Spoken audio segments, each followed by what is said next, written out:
Hello, everyone, and welcome to another part of our webinar series.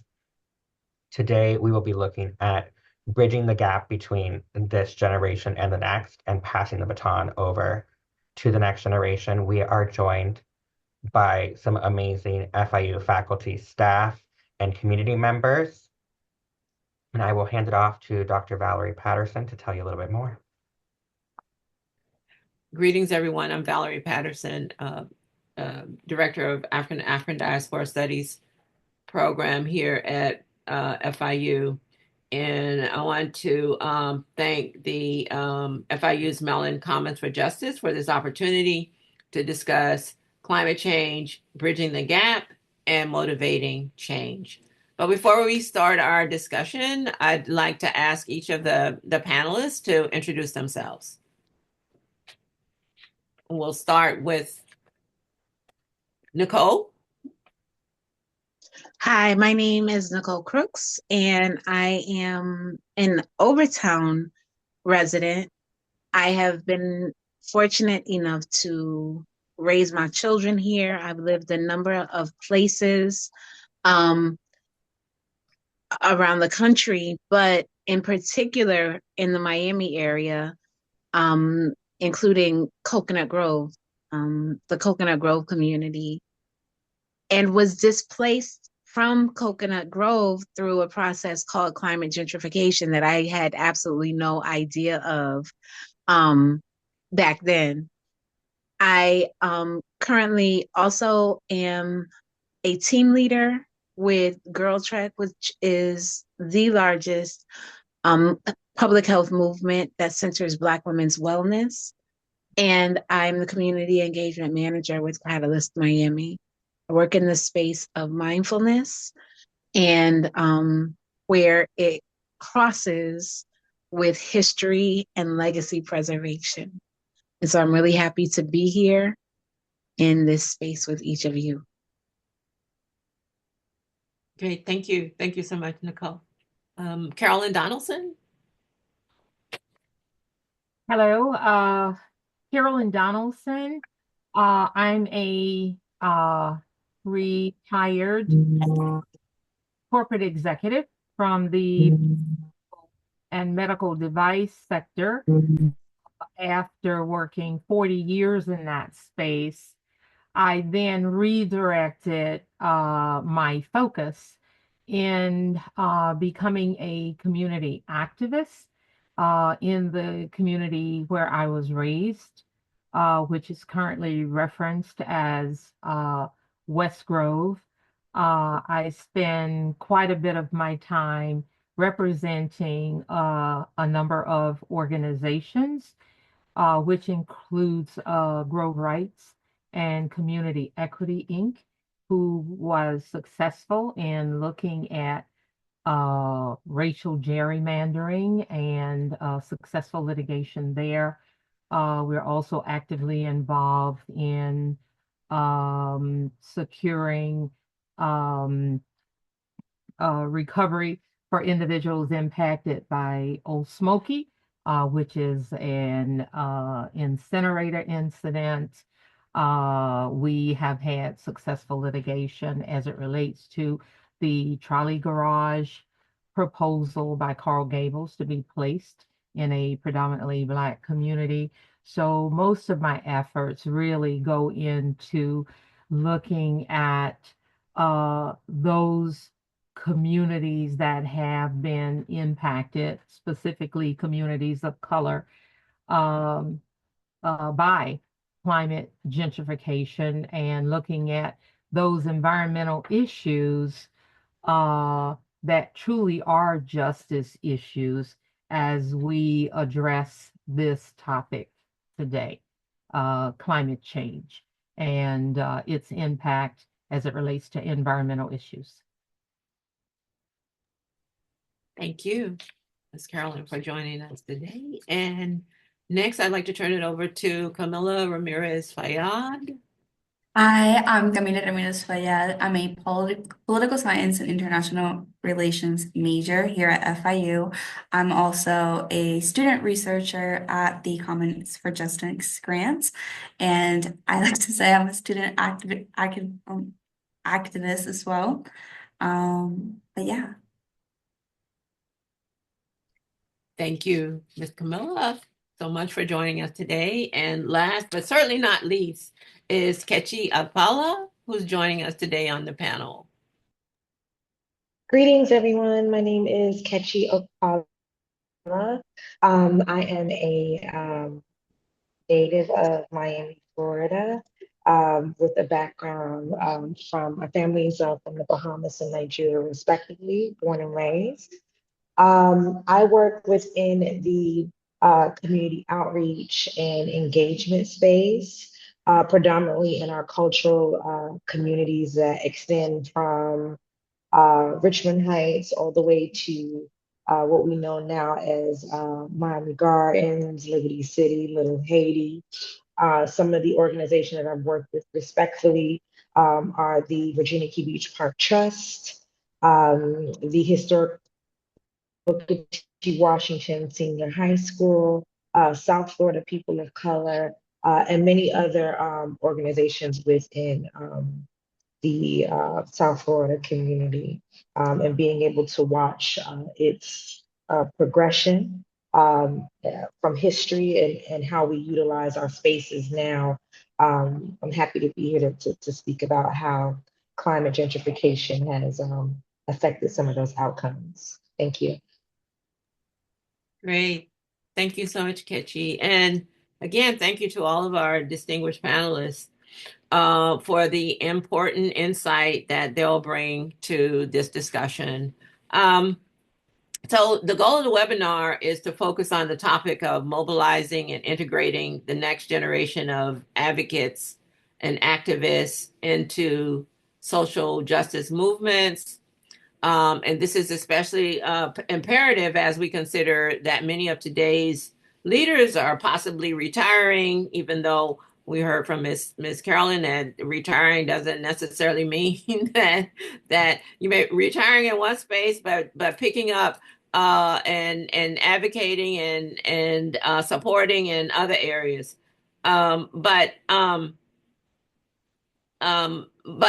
in some cases, some of today's climate justice leaders may be shifting to less frequent engagement, and are aware of the vital importance of passing the baton. And so, thinking about the discussion that we want to have today is this idea of a multi-generational approach to climate justice advocacy. And why is this important? Because climate change impacts disproportionately future generations, right? So the activities, the impact, our carbon footprint, all of that we're these activities that we're engaging in now will impact the kind of climate that future generations will feel. And so it's essential that those future generations are not burdened by the consequences of current decisions. So by involving people of all ages, more inclusive and effective solutions that address both immediate and long-term needs can be created. So I'm especially excited about, as a baby boomer, about the opportunity to engage with younger generations, because I'm learning more on a daily basis. So that's a goal for what we're going to do today. And we have questions that we'd like to explore and ponder, and hopefully provide insight and strategies for how this engaging in younger generations into this work can occur. So I guess my first question I'll throw out to the panel is, so climate change isn't just an environmental issue, it's a justice issue, right? How can we help the next generation understand and act on the links between climate and equity? And who's going to get us started? Um, Nicole? I think that's multi-pronged. I think it encompasses a lot. One is when we think about the educational system and the way in which we encourage or discourage our young people to really think and question and challenge, absolutely plays into the role that they will play, not only in school, but also in life. And in particular, when we think about climate and environmental justice. Um, and so I think that that's something that's very necessary. I had the honor of being able to attend a variety of schools, and I'll never forget how stunned I was that at the school that I graduated from, which was an independent school, it was kind of like an elite private school. Um, and they told us that we were going to be the owners. Like when I got there, we were going to be the owners. We were going to be the thinkers. And the people who attended public school, something that up until that point I had always attended, right? Were going to be the workers and the doers, right? And so I remember being jolted by that. Um, but it also makes me think about equity. It also makes me think about the way in which I have really poured into my own biological children as well as my children by love, but encouraging them to always think, to always question, to always dig deeper. And a lot of times that's not necessarily welcome in our communities. I know that um, even at our local high school, there were instances in which teachers and administrators tried to like just literally squash the children, right? And so I think that starts to create a cycle of not only resentment, um, but it creates a cycle of being the doers and the following of rules and the just staying within the box and not thinking outside of the box. And so ultimately, I feel as though that's a big piece of it. When our young people's minds are free and they understand the power that they really do, um, the power that they are, and the incredible history of powerhouse ancestors that they come from and the fabric that they have been created from, they move different, they see different, they think different, and they absolutely will be able to make the type of impact that I know that I desire for future generations. Thank you. So a different kind of educational model and approach, right? And one that sort of fosters this and encourages innovation and problem solving on their part, right? Because if nothing else, I've found that younger generations approach problems and challenges in a different and more creative way, right? They're not bound by the sort of structure that those of us in older generations might have been exposed to. So definitely kind of building on that and allowing them to soar and contribute in a way that, in a way that they can. And I think that that's what I heard. So Camilla, I see you're unmiked. So Yeah. To kind of piggyback off what Nicole said, I do think that the root of it definitely stands within our education systems. I think if you teach young people, including myself, about these topics and you normalize them to a point where kids can have this type of conversations, not only in education settings, but also with their families, with their elders, with their friends, and that become a normalized conversation to have, you will find that more people, young and old will be more engaging in these issues. Not only that, and we'll be bringing more like creative ideas to the table as well. I think the different perspectives, at least for me, I feel like I always grew up with climate change in particular. I had a very negative point of view on it. It always kind of felt like, oh, the world is ending. It's okay. We're all gonna die. It wasn't until I was older, and I feel like now I'm viewing it in a we're at a point with climate and environmental issues and justice issues where now we have to think of new ideas to solve this. We can't rely on what we've been taught, if that makes sense. So I definitely think just encouraging and allowing young people to have a voice in this like systems, just not educational, but every day is helps them to create these ideas to be participant in this like issues in general. Great, thanks. So you said not just educational, but in other across other arenas as Yeah. well.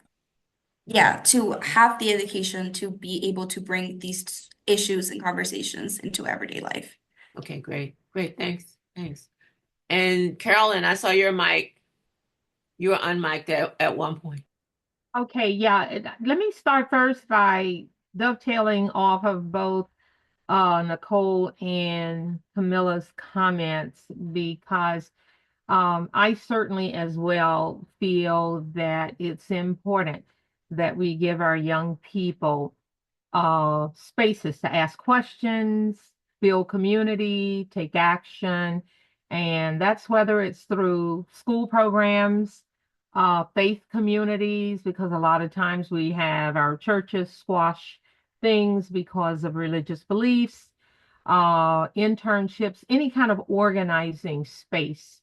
And I think the more that we embrace this, then our young people will begin to feel that they are seen, that they are trusted, and they are supported, which I think puts them in a position to really begin to garner why they need to become bold advocates as we get to the point where we need to pass the baton to them. But I just feel that if we took a step back in that process and made certain that we start to connect the dots between the science and also the systems that they're going to have to navigate through. And it helps them to better understand that while they need to have an understanding of sea level rise, and they hear more and more about that today, increases in wildfires everywhere. It seems as though the whole universe is burning. I think they also need to understand who is being hit the hardest, and then they also need to understand why. And I think that comes into play when I start to think of examples and specific to those in communities of color. And that living in those neighborhoods where there are fewer trees, there is more pollution, there are higher temperatures, that they start to understand that those situations are just not accidental. And some of that has come about as a result of things like redlining. And this is where your seniors can jump in and give them those real life experience, knowing and now really understanding the definition of redlining and disinvestment in these communities, and then also the element of environmental racism.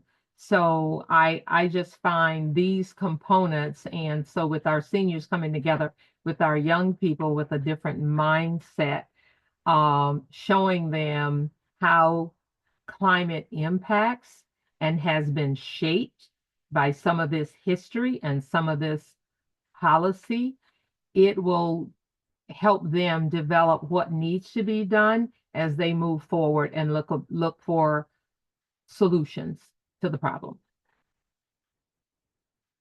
Long way of stating it. No, right. But so the idea of you talked about connecting you talked about connecting the science, right? And thinking about, for me it's growing up in the 60s, 70s and living in Coconut Grove and not ever having an air condition or a vacuum cleaner for that part, but the air conditioner, only having fans and then thinking about um not ever feeling as hot as I felt after the last hurricane when there was no power, right?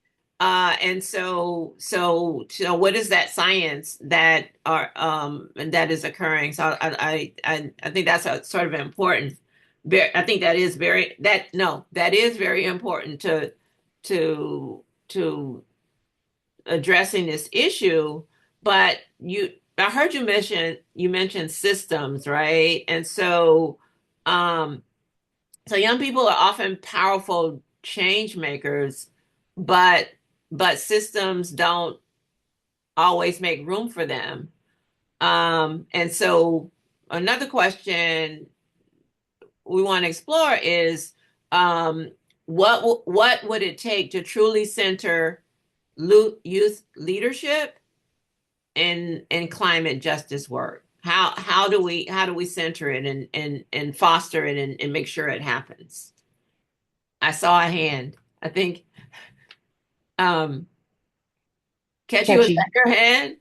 Yes, that was my Okay. hand. Yes. I wanted to put some things into perspective too. I think from a younger standpoint and making a direct correlation between what we may consider climate gentrification with climate change. I mean, and a younger person, I mean, climate change has just been a thing, let's say within the last 5 to 8 years, like strong. But before that, what were the young folks talking about? Recycling. I think with the amount of consumption that the younger generation has today and having access to so many things at a rapid point. For example, our cell phones. I mean, wanting, the latest iPhone that comes out or, the latest sneaker or fast fashion and understanding the effect that that has not only on the environment, and how easy or how hard we are to regenerate our environment, our waste, and how that directly relates to our climate. You know what I mean? I think them understanding that direct correlation to what it was, let's say maybe in the 70s or 80s, it is, we move at such a faster speed now that them understanding the direct correlation to how that affects the environment. I think that's something that needs to be explained more awareness, I would say, and more in more layman's terms, because when you hear climate gentrification, a young person wouldn't think that that will affect them or how it affects them. So maybe that's something that direct correlation, the cobalt in the cell phones, the fast fashion with how much waste comes out of that. Where does it go when you don't use it? It goes back into our environment. our landfills, which take up so much space, our oceans, when we try to get rid of our waste and how that affects us in our day-to-day life. So you're saying we need to focus on language that we use to Yes, yes, communicate. language to communicate how that affects, so that we would have more advocates or to know how to speak on it, how to become Mhm. more aware, or how to use, less plastics, more sustainable items than what we have been doing as of late. Yes. Thank you. Thanks. Um, um, so this idea of then encouraging them, encouraging youth in a way that we use the language and then a language that they understand, right? We hope that as they assume these I don't know, I think I want to go back though and revisit that question, but I see a hand. So Nicole.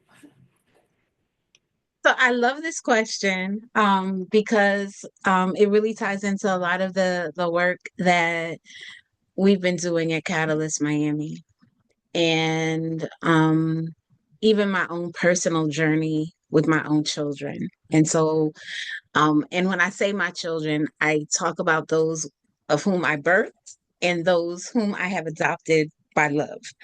And so one of the things that we do with Catalyst is we have a number of leadership programs. And in as much as we have spaces where we are learning and co-creating solutions together through programs like CLEAR, which is a climate leadership, education, and advocacy cohort, and HEAL, where we focus on housing, and LIGHT, where we focus on health.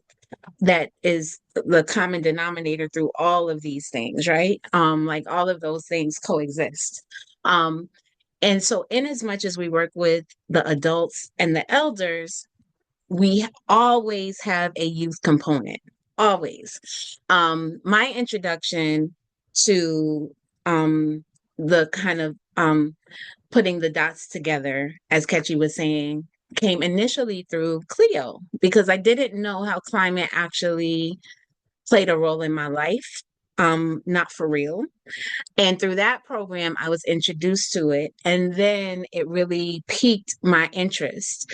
And all along, my youngest child was a part of that with me. So she learned about climate gentrification. She learned about the impact of environment on health, and really also being able to share that with her friends, and even having them become involved in spaces like this where they actually have done a number of projects where they have selected a piece of activism that they have made come to life. It's been funded through an internship. Um, and then also, one of the things that we do is that was highly inspired by Girl Trek. We have our monthly historic Overtown Legacy Trek, where we tie in not only the history, but we talk about environmental justice. And we actually go to spaces that once existed. So we talk about our community, past, present, and future. And looking at it at all different types of levels, to the point where even through the education and the activism and the advocacy, um, my daughter went off on her own and has like on the national stage become a climate leader in her own right, based on the learnings that she did, and the understanding that was garnered. And that's one of the things that I see with a lot of our young people. Um, if we share it, they will take it and they will run circles around us. And they often leave me in awe. So even information that we've shared about history and legacy, once the interest is piqued, they start the research. So like kind of even going to what Ketchy was saying in terms of this fast access, it's like utilizing that fast access to promote phenomenal change. And so I have to say that oftentimes I stand in awe um, of the young people, and it goes back to being able to plant the seeds and helping to nurture the seeds and the interest and the curiosity and the learning and the growing, understanding that this is for all of us. So, yes, thank you for that. Great. I want to go back to some of what you suggested, but I think Camilla wanted to jump in. So before I do Yeah. that, I want to give her the opportunity to jump in. No, definitely. I have a very similar like perspective from what Nicole said and what Keshi said. I think from my own experience, I think one of the biggest barriers I had to speaking in any space in general had been fear. I feel like when you enter a room and everybody's not just older than you, but more experienced, or you just doubt yourself in general, I think the creating and having spaces in which there's trust, like where you have trust and where you don't feel judged in what you have to say, because everybody has something to say, no matter how little knowledge or you have, you will learn something and you do have something to say. I think having those spaces with trust and without judgment is crucial to having leadership, specifically youth leadership. Like you said, I think when you find somebody or when you find the spaces in which curiosity is nourished, you will find growth. Coming into these spaces, I didn't really know much about climate. I learned most of my climate change in general had come from like scientific experiences. It wasn't until I was in the spaces that I was able to learn more through lived experiences, like Dr. Carolyn said, living through those life experiences had helped me learn more. And now I talk about it all the time. I talk about it to my friends. I talk about it with my families, and they also talk about it. So it's a cycle. It's about giving into what interests me or what interests young students, young people, and helping them build on that. Whether it is through your guys' life experiences or just researching, like Nicole said. Yeah. Great. Thanks, Camilla. And I think Carolyn wanted to jump in. I see her hand. Okay. Um, I was just going to note that bringing a senior perspective to the conversation. Yeah, I think it's something that as older leaders uh, are accepting that at some points we need to just take a step back and treat our youth leadership really as a strength. And that sometimes doesn't happen because as elders, we believe we're bringing the wisdom and the experience to the table, but we also need to recognize that our youth really bring a fresh perspective and boldness to the conversation that our lived experience sometimes has not allowed us to recognize. So, looking at building that intergenerational partnership is something that could become very powerful if we started to look at that and accept it. And as we come together, I think it could be beneficial to building that humility and mutual respect as we move forward and have these kinds of conversations. Great, thank you. So yeah, all of that that resonates with me. What everyone said in so many ways, right? As an older, as a older baby boomer, So this idea of uh, when Nicole talked about what's happening and at Catalyst and what happened with her daughter and this idea of it made me think about how um even the younger they are, there's a contribution and there's some learning, right, that can take place. And so, my 5-year-old grandson was telling me about tectonic plates and how volcanoes occur. And so even even the youngest, if they are socialized, if they are included in the work, they learn and they develop this um awareness of an interest, right? So it's them developing this interest that eventually becomes advocacy, if you will. So I love that. What I heard Nicole saying is that it's sort of an organic development of advocacy.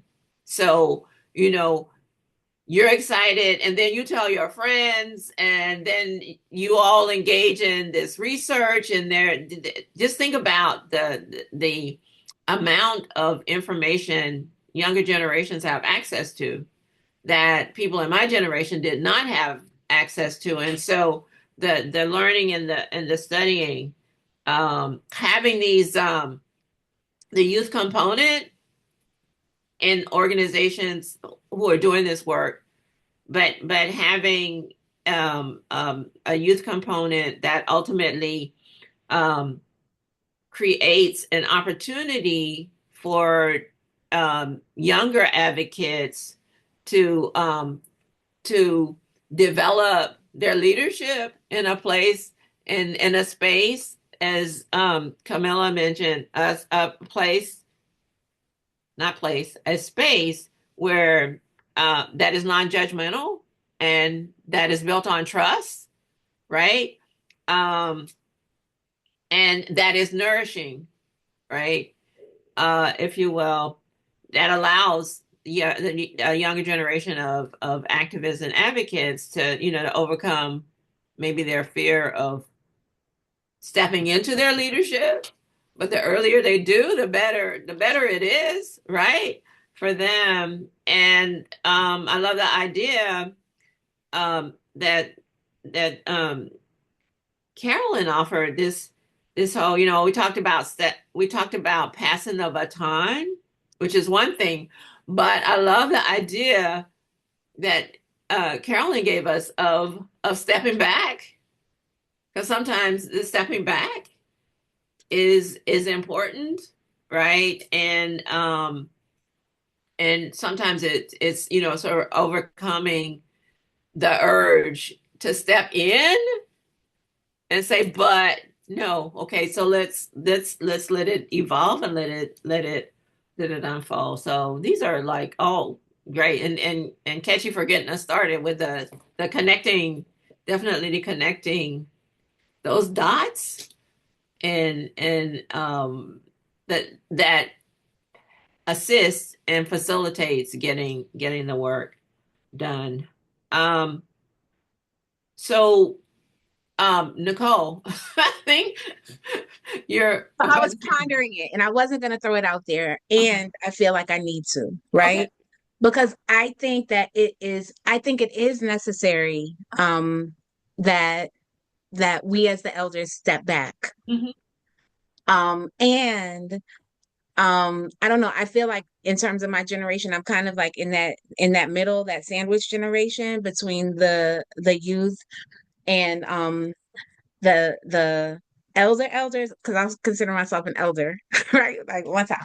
Um, and I think that it's also incumbent on my generation to ensure that our elders are celebrated, their wisdom is central, because what our young people have in terms of the energy and the creativity and like all of this stuff, our elders also have in terms of wisdom and lived experiences.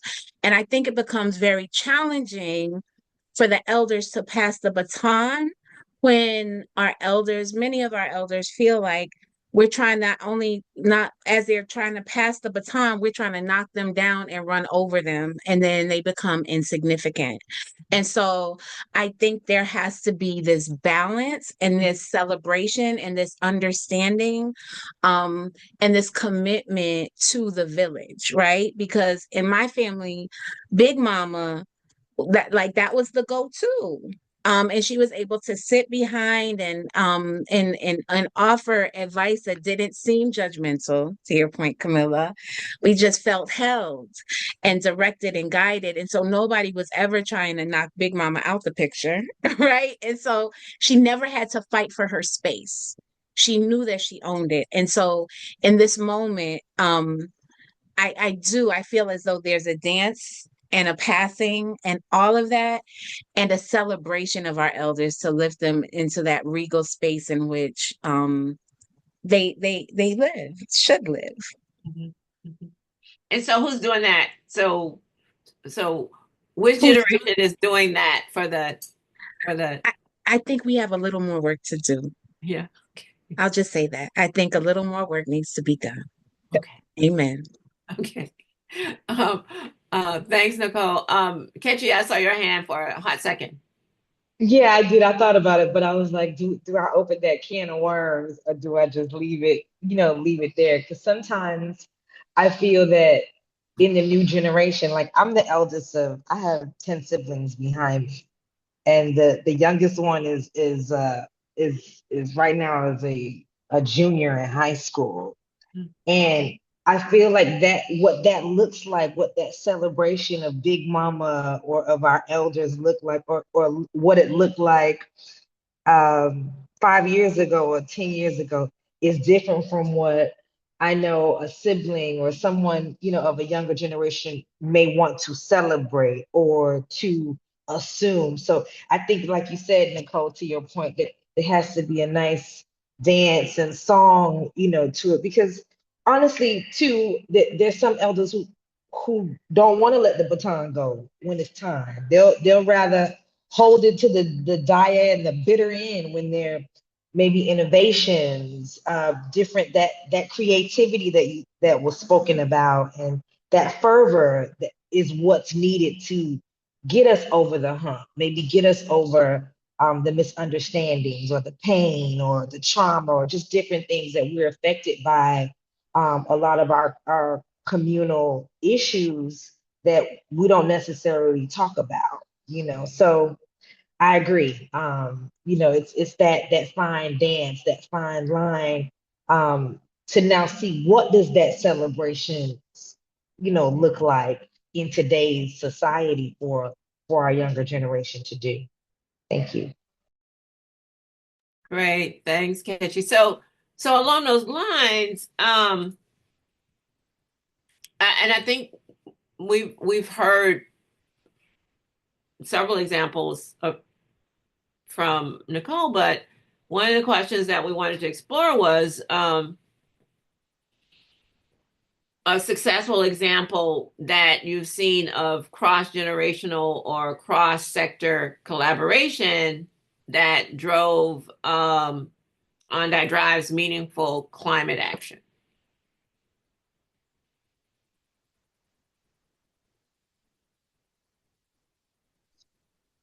Okay, Ketchy.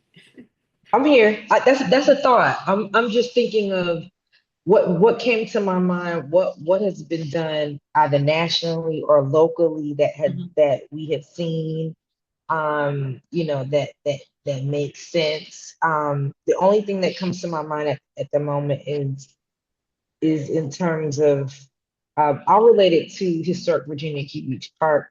There's been a lot on beach cleanups. Mm-hmm. And both young and old groups come out to, pick up trash, and do things to an area or space that all ages and stages of people love to enjoy, because it's not only the cheapest form of entertainment, but going to the beach is something that your whole entire family can do. But now, with those generations and understanding, what that looks like in terms of its upkeep and usage, I find that, that has been like a where you see all ages, all races, looking forward to or wanting to do more to keep leisure spaces, leisure environmental spaces, clean and clear, bike trails, paddleboarding, beach. So, I have to think more on it, but that's something that came to mind that I see more so on. Yeah, I love that idea. Yes, yes, Carolyn. Okay. What comes to mind for me is some recent actions that have taken place as a result of a grace initiative. And I'm going to go back to the racial gerrymandering litigation that we were successful in. And one of the things that we did when we engaged in that effort, an organization, Engage Miami, reached out to us to participate in that. And so there you had a very young organization, young in their members because of their target community that they work with. And then you had Grace, an organization coming together. Primarily, most of us are seniors. Most of us are actually retired. And out of that was a successful litigation, but I think it also set the stage for a broader conversation because if you fast forward from that time, we're now talking about a stronger Miami coalition. And so one of the things that we spoke of back during that time was, do we have enough commissioners sitting on the dais representing our communities, giving Miami is such a huge population and has grown over the years. And if you compare our size to that of other communities and major cities in the state of Florida, we're significantly larger than they are. So, like right now, there's a big push to get a charter amendment on the November 4th ballot, which at the time we were doing this, and again, it was recognizing that there's only so many things we can take on at that time. So the senior mindset was, let's win this particular battle, and that's something that can come later. Even though we had a very young group to the table and we had a very senior group to the table. And so decisions were made to take that approach. So it's great when I see the One Grove Alliance, which is a mixture, come together as part of a stronger Miami coalition. Engage Miami is still there. And now we can put those issues on the table, making the city commission districts smaller so we can get more representation, continuing to prevent gerrymandering because we know that's an issue for us, moving our whole election process to the even numbered years because we get such a low turnout because we run that cycle on the odd year, and then lowering the vote threshold from the current 4/5 to 2/3. So if you look at what took place with all of these, I think what made it successful was that we did three things that I think were done well in retrospect. And it's bringing up this question that makes me kind of recognize it because the elders provided the historical context. Mm-hmm. Why we make that decision. And it wasn't at that point just an environmental decision. It was really looking at what was happening with housing injustices and labor shortages and struggles and racial inequities and why that needed to be addressed, but also keeping that voice open for our younger organizers who helped us shape the messaging and the mobilization strategy and some of the stuff they did with media and building language around what we were talking about. And now they can use all those tools as we move forward into this environment. And it's really needed because people don't understand sometimes the dynamics of it. And then at the same time, before we walked away from that decision, working from the legal side of it, we saw the level of importance of meeting the community demands and also putting into place a legislative framework which talked about going forward. These are the things that we need to do. So I think it was all of those voices coming together that gets us to where we are today.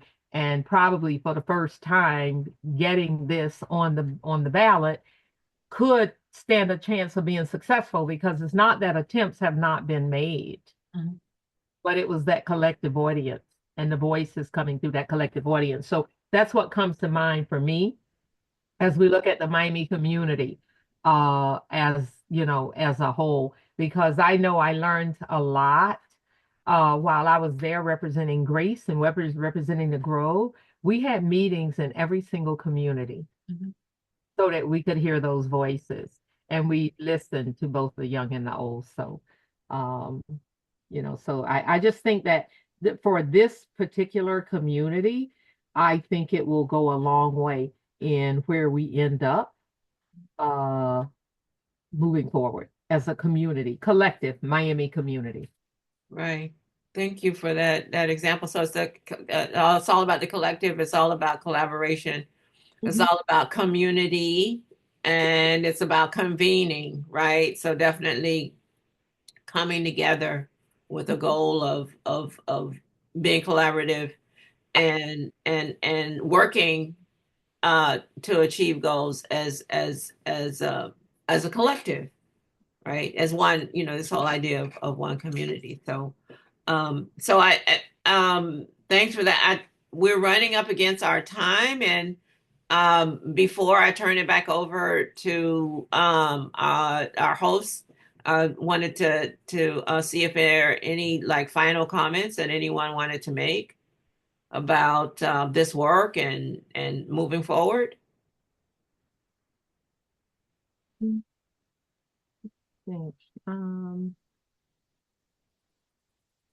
Minor for me is that uh, respect flows in both directions.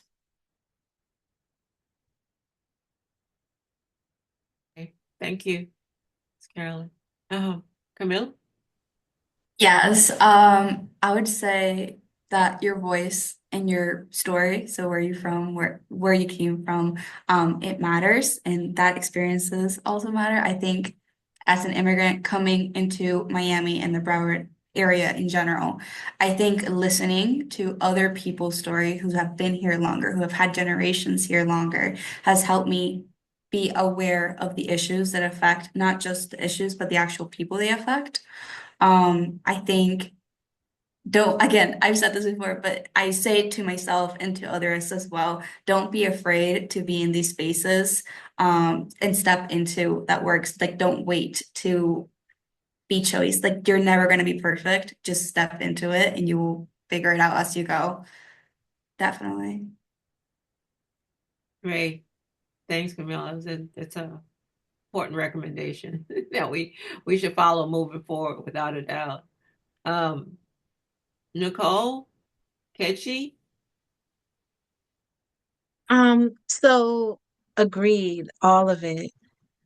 I think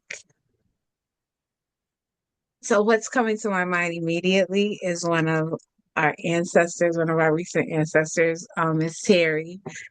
And I keep hearing her voice say, for such a time as this, for such a time as this. And recognizing that we are equipped with everything that we need. I think that each of us brings something very unique and powerful into the space. And as we walk in our purpose uniquely, we are able to create a powerful movement that can encompass everyone. I feel as though leading with love And understand that sometimes love flips over tables, right? So it's that radical love, that truth speaking love. Listen, it's all of it. And at the core of it is love and honoring the dignity of everyone's journey and the humanity. And so I think that as we do that and as we recognize that there really is no separation and whatever impacts me impacts you and whatever impacts you impacts me, um is and so if we are able to like honor the divinity and humanity in one another, I think that there's so much we can do because we are not getting out of this spot alive, at least as I know it, listen. um and so just honoring that and working toward that and recognizing that we need each other to survive for real. I love that. I love that. Definitely leading with love, so there are a couple of moments when I wanted to do the snaps because it was such poetry, but I don't know if you meant it to be, but yeah, yeah. So definitely the leading with love. Thank you. Thank you. And Ketchy, I think, can I just dovetail on Nicole's comment? Yeah, just kind of a closer for me, is kind of a reminder that climate justice isn't just about saving the earth. If we recognize that it is also about saving our relationships. And I think during a time which is most difficult and really kind of deep rooted in greed and domination, the challenge has never been more greater uh, than what it is today. But if we focus on saving those relationships as it relates to each other and also what is really most sacred, that can serve to take us forward. Most definitely. definitely, because I think it takes a village, and whether that village is, within your family, within your neighborhood, within your workspace, within your environment, all of it works hand in hand. So I think if we have that understanding, um, we'll move a lot. We'll move mountains. Great. Thank you. So thank you to all of these amazing panelists who joined us today. I learned so much every time I'm in their presence. So, and I believe in constant, continuous learning. Yes, yes. So, thank you so much for your contributions today. And I would like to turn it back over to David Dugard. Awesome. Thank you all so much. To echo Dr. Patterson, your voice is so crucial to this conversation. We thank you all so much for joining us today. We encourage you to not only watch this webinar, but check out everything on commonsforjustice.fiu.edu for more information, not only on the work that we've done through this project, but the organizations we work with and all of the great efforts that they put out as well. Thank you so much.